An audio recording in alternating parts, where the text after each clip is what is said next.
evening. I'm Stacey Amos for News Channel 8, and these are the top stories that we have for you tonight. The future of the Virgin Islands is in the hands of the U.S. Congress.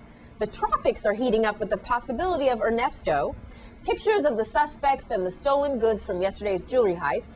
And a top aide to one of Puerto Rico's top legislators has come under fire. Those stories and more are up next for you on News Channel 8.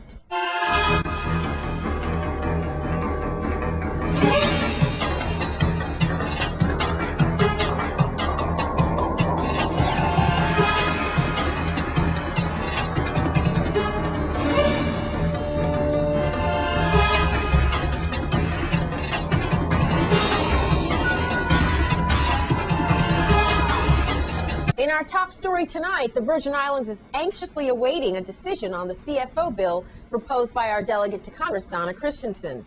The bill has been placed on hold due to a lack of quorum. Meanwhile, most officials expect the bill to pass sometime soon. In other news, rough weather could be coming our way, and News Channel 8's Wes Small talks to Ernesto Morales from the National Weather Service in San Juan about Ernesto. On the line first with the National Weather Service in Puerto Rico. Folks, we don't make this up. We are talking about the possibility of Tropical Storm Ernesto. Well, for the first time, you're actually going to talk to the tropical storm. Ernesto Morales. Just kidding. Ernesto Morales from the National Weather Service. We've had him on before talking about the possibility of a future Ernesto. Ernesto, tell me about Ernesto. Oh, how you guys doing?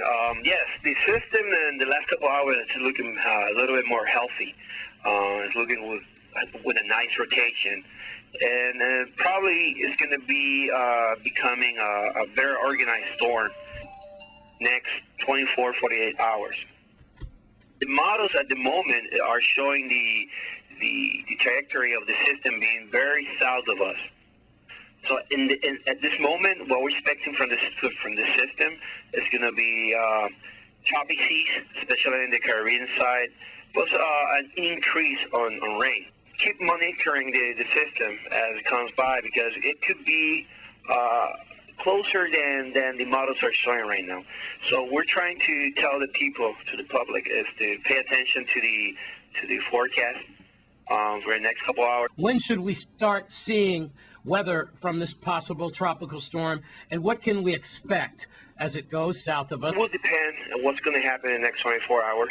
If the system doesn't develop, we're going to see the system moving more to the west. The worst scenario is the system to develop and taking a more right, closer to our region track. So that's the most important thing. Let's see what happens in the next 24, 48 hours. What the models are showing is that when it comes to the Caribbean basin, it's going to get some shear, upper level shear, so it's going to be not so favorable for the system to continue strengthening. So that will be a good news for us. So we have to see what happens in the next couple hours. Thanks, Wes. And here's where you can get your 2012 hurricane tracking maps, premium finance, premium leasing, and VI Lottery, who has a big drawing tomorrow. Well, now a follow-up to our story last night. We have photos of the suspects and the jewelry that was recovered in that heist in downtown Christiansted. VIPD spokesperson Melody Raines has more. Police on St. Croix have released the names of the 2 adults that were arrested in connection to the daylight robbery of the Tropical Bracelet Factory on Strand Street in Christiansted on July 31st. The suspects have been identified as Terrell J. Harris, age 19, and Kareem Morel, age 18. 2 17-year-old minors were also arrested in this case. Harris and Morel were charged with first-degree robbery, third-degree assault, carrying or using a dangerous weapon during the commission of a crime of violence, brandishing and exhibiting a deadly weapon, discharging or aiming a firearm, possession or sale of ammunition, failure to report firearms obtained outside or brought into the Virgin Islands, grand larceny, and possession of stolen property. The suspects were arrested just before 6 p.m. on Tuesday, July 31st, and placed on a $75,000 bail, which they were unable to post. The suspects were remanded to the custody of the Golden Grove Adult Correctional Facility and scheduled to attend their advisor rights hearing on Wednesday. According to the police report, Harris and Morel and the 2 minors were involved in the armed robbery of the Tropical Bracelet Factory about noon on Tuesday.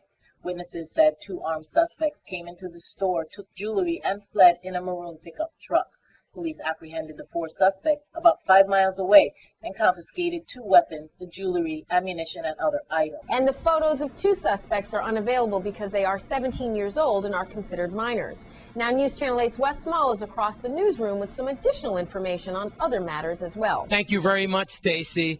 I think the number one thing on everyone's mind is that all these look like babies, 2 17-year-olds, 19 and 18, very young indeed. Watch yourselves out there. There has been a new cache of AK-47s on the street. That's unofficial, but, you know, Channel 8 goes the extra mile for you. Please be careful out there. Keep your eyes up. These are hard times, and the bad guys are thinking of ways to get you. We have some sad news to report, but before that, I want to tell you about the young man who was shot 5 times in Estate Glen recently. You might remember that. News Channel 8 was all over that one. He is still fighting for his life. We understand he's at least gone through 1 operation. Again, severe kidney damage, and he is trying to pull through. It looks like he's still in critical condition, being kept in ICU. So we are all praying for him. And the latest victim of a shooting incident here on St. Croix seems like we're in a wave. We do have some sad news to report to you this evening. We have a 61-year-old woman who was found dead yesterday afternoon at 2 p.m. in the Estate River section out west in Frederickstead. When police arrived at the scene, they saw the 61-year-old victim, a woman unresponsive on the floor of a private residence. A friend of the victim who reported the death to 911 told police the home seemed to be intact and secure when they arrived. The victim was removed from the home by medical attendants. An autopsy will be scheduled by medical staff at Juan Louis, and Medical Center will keep you updated on that situation. Watch yourselves out there. Call Crime Stoppers at 1-800-222-TIPS or 911. Stacy, back across you in the newsroom. I'm Wes Small for News Channel 8. Thanks, Wes. Now, it appears the VIPD made an error by releasing the wrong photo for a man accused of aggravated first-degree rape. Here are the details. Kishroy DeShalto, whose correct image is up now, 27 of Intergade, was arrested after he got into a fight with the victim in front of her sister, court records state. He then pulled out a gun and proceeded to have sex with the victim while threatening to kill the victim's sister. He also was arrested for a prior assault on the same victim, according to court records. DeShalto faces charges of aggravated first-degree rape, using a dangerous weapon in the commission of a violent crime, first-degree assault, and third-degree assault. Now, a mother has been charged with child neglect on St. Croix. Here's VIPD spokesperson Melody Rames again with the story. St. Croix woman was arrested and charged with child neglect after police were advised that she left her 2 children, ages 2 and 3, alone in an apartment with no electricity. The children were placed in the temporary custody of a social worker. Police were dispatched to the apartment at the JFK housing community, where concerned citizens said the children were crying inside a locked apartment. Officers had to climb over the balcony to reach the children and saw there was no adult present. The apartment was in disarray and there was no electricity. Police placed the children in the care of a social worker and located the mother, 21-year-old Christy Gifford. Gifford was arrested at about 8:30 p.m. on July 31st. She was charged with child neglect, and she was placed on a $10,000 bail pending her advisor rights hearing. Coming up, be careful what you tweet. A top advisor to one of Puerto Rico's most powerful female lawmakers has come under fire for a tweet she sent to President Obama. That's up next in your Caribbean Report. This is News Channel 8. This is News Channel 8. Now here's your Caribbean Report.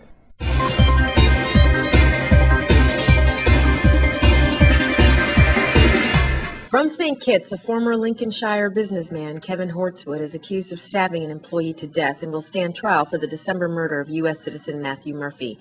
The 53-year-old Hortzwood denies the charges. From Dominica, the government says it is committed to its fight on crime and is ramping up efforts to curtail criminal behavior on the island and has expanded the police force. From CARICOM, Japan's ambassador to the Caribbean community, Yoshimasa Tezuka, has declared that despite its modest size, the community has significant political leverage when seeking to promote its interests in the international arena and therefore should not be underestimated. From Guyana, the fatal shooting of 3 protesters by police has led to a political standoff in the country. Parliament has approved a motion calling on President Donald Ramotar to dismiss National Security Minister Clement Rohi, but the president has said that he will not do so. From Puerto Rico, Heidi Wise, an advisor to Puerto Rico's most powerful female lawmaker, Jennifer Gonzalez, is facing calls to resign after she sent a tweet to President Barack Obama that local politicians have labeled as racist. Wise sent the tweet shortly after Obama tweeted about Michelle Obama's birthday. Wise responded with, "Who cares? Take her to Burger King. Buy her a sundae with a double banana. Take her to your homeland, Kenya." From St. Lucia, the main opposition, United Workers' Party, has won the first round of its legal battle to unseat 2 government legislatures after the Eastern Caribbean Supreme Court dismissed a motion to have the matter thrown out. From Trinidad and Tobago, opposition leader Dr. Keith Rowley has lodged a number of complaints against National Security Minister Jack Warner with the Integrity Commission as part of a plan to have him removed from the government's cabinet. From Antigua, regional airline Liat has just announced that it appointed Captain Ian Arthur Brunton, the former CEO of Caribbean Airlines, to be its new chief executive officer beginning August 1st. From the Dominican Republic, President Leonel Fernandez has just inaugurated the first community college located in Santo Domingo East, which can house 15,000 students. From Dominica, Emancipation 2012 celebrations kicked off on Tuesday evening with an African showcase at the Old Mill Cultural Center. Organizers say the celebrations this year will have a strong African theme. And in your Olympic update, Puerto Rican Jantoni Ortiz Marcano is eager to continue his island's fine boxing tradition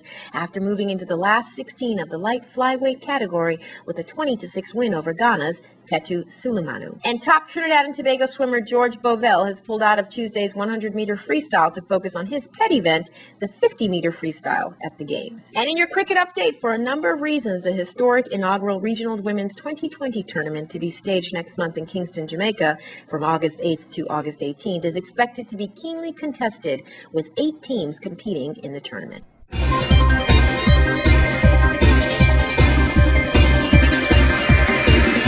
Please be sure to check our Facebook page for all full stories and details in the Caribbean Report. Now, if you haven't heard already, Jamaica is celebrating 50 years of independence this year, and right here on St. Croix, an event is planned to commemorate the occasion. Here's News Channel 8's Wes Small with the details. Thank you very much, Stacy. I'm here with the beautiful Odessa, right? Odessa, yes. Short-term memory loss. And she's with the Jamaican Cultural Society, and she's going to have another function. This time it's at Botanical Gardens, sweetheart. Please tell us what it's all about. Okay, so I'm here to invite everyone, all of St. Croix, to the celebration of Jamaica's 50th independence. It's going to be at the Botanical Gardens, and it's this Saturday from 6:30 to midnight. I've been working and a number of other people on the cultural event. So there's a cultural component that's going to last for about 45 minutes of local folk songs and poetry by Jamaican poets, Louise Bennett and other people that are going to be performed and dramatized. And it's going to start off with cocktail and hors d'oeuvres and speech by, the official dignitaries. I think the Lieutenant Governor is supposed to be there and Donna Christian. And then we're going to have a formal sit-down dinner, authentic Jamaican food for both vegetarians and non-vegetarians. Jerk chicken, fish, all of those good stuff, ackee and saltfish. And then after the 45-minute performance, which is like a cultural trip, then we're going to have a DJ and dancing so people can get their dancing on. Bolo. Yes, and in fact, best DJ for a party. And in fact, on Saturday we might have something more to celebrate, depending on what happened in the Olympics with track and field. You're not going to go back there with me, are you? No, I'm not going to go back there with you. So it's just a way to celebrate the rich cultural heritage of Jamaica, to celebrate 50 years of independence, yes, ma'am. And to celebrate all of the cultural icons. There will be looping of various other cultural icons, both sports, music, and dance, that has led to the development of what is a Jamaican culture. Do come on out and share with us and help us to celebrate 50 years of Jamaica independence. Will do. All right, please make sure you do that. Botanical Gardens, and that starts at 6. 6:30 on Saturday, August 4th. All right. Happy 50th to the Jamaican Society out there. Just some Jamaican news that's just come in. Snoop Dogg is no longer Snoop Dogg. Did you know that? No, I didn't know that. See, I'm up on your Jamaican culture.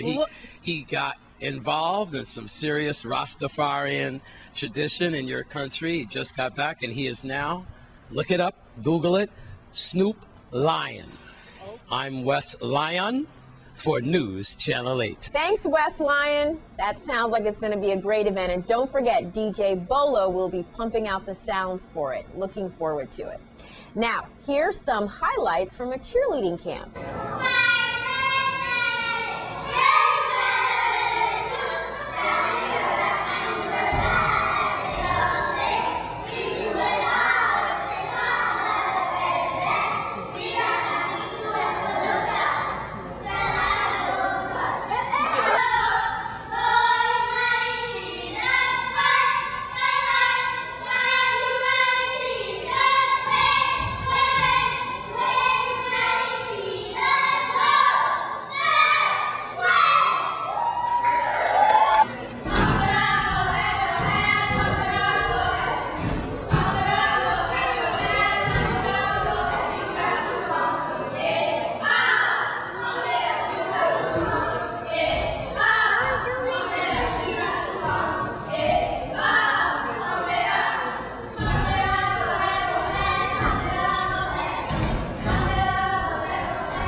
It's Crime Stoppers up next. This newscast has been sponsored by Mario's Virgin Crystal.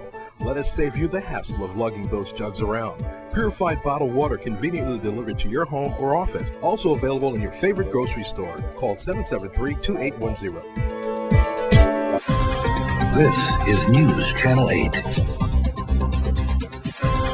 This is News Channel 8.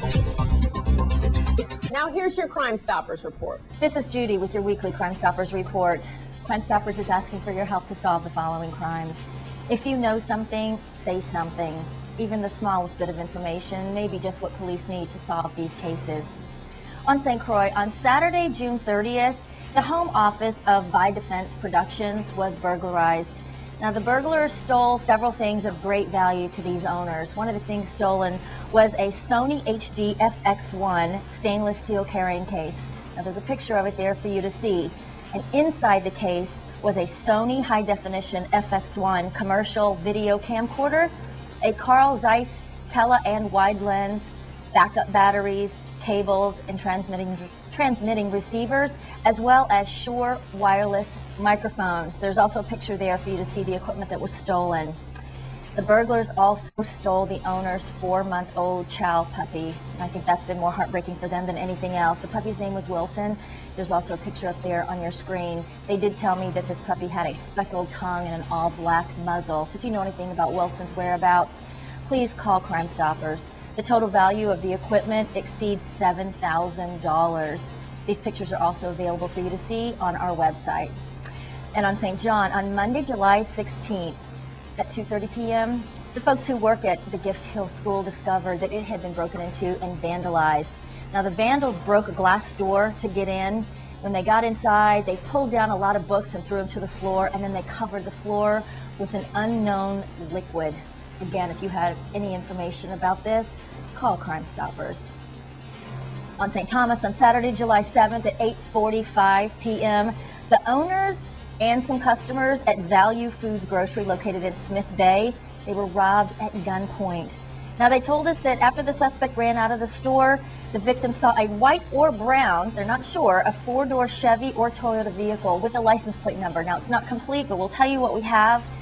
It's TD something. That number is missing, or that letter is missing, 929. 3 black males were in this vehicle, and it was coming from the northwestern side of the building, traveling toward Cassie Hill.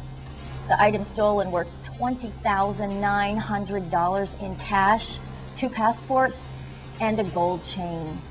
You can submit information on these or any other crimes by logging on to our website, which is right there on your screen, crimestoppersusvi.org, and submitting a tip there. Or you can call 800-222-TIPS, which is 8477. Your tips are completely anonymous, and the stateside operators speak several languages. If your tip leads to an arrest or the recovery of stolen property or illegal drugs or weapons, you will receive a cash reward to be paid according to your instructions. The reward for the recovery of stolen property is 10% of the retail value of anything recovered of up to $2,500.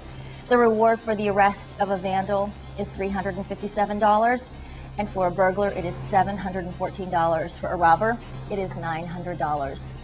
This has been Judy with your weekly Crime Stoppers report.